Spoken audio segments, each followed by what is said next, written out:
दिनकर नामक जंगल में एक पुराना सा बरगद का पेड़ हुआ करता था, जिसमें उल्लू का घर था। उसी पेड़ के नीचे एक हाथी भी रहता था, जिसका नाम झनकू था। एक जगह पर रहने की वजह से उल्लू और हाथी के बीच अच्छी दोस्ती थी।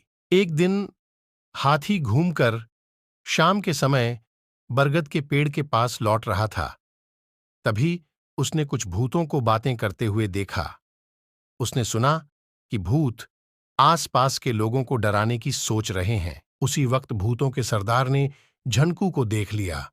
वो जोर से चिल्लाया, पकड़ लो इस हाथी को। कुछ भूत झनकू को पकड़ने के लिए उसके पीछे भागने लगे। तभी हाथी को भूत पकड़कर सरदार के पास ले आए। झनकू ने पहली बार भूतों को देखा था। उन्हें देखकर वो डर गया। कांपते हुए झनकू हाथी की तरफ भूतों का सरदार अपना सपना सच करने के लिए बढ़ने लगा। झनकू के हाथ पैर ठंडे पड़ चुके थे। ताकत तो झनकू के पास काफी थी, लेकिन उसे समझ नहीं आ रहा था कि भूतों से कैसे निपटे। उसी समय झनकू का दोस्त उल्लू वहां पहुंचा। चिल्लाते हुए उल्लू हाथी के सिर पर बैठ गया और कहने लगा, आज मेरा सपना पूरा होगा। यही है वो जिसे मैंने अपने सपने में देखा था। हां, यही है वो। उल्लू की ऐसी बातें सुन भूतों के सरदार ने पूछा, अरे, क्या हुआ है तुम्हें? क्यों चिल्ला रहे हो और क्या कहना चाहते हो? कौन?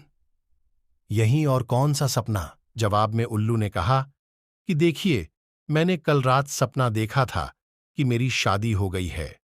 मैंने जिसे अपने सपने में देखा था, उसका चेहरा आपके बगल में जो खड़ी है, उससे मिलता है।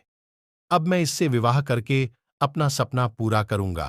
तभी उल्लू को सरदार ने बताया कि वो भूतों की रानी है और तुम्हारा ये सपना सच नहीं हो सकता है।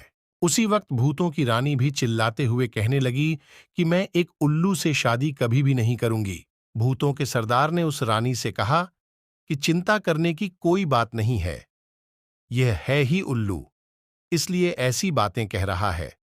सपने सच थोड़ी होते हैं। मैंने पिछली रात को सपने में इस हाथी को खा लिया था।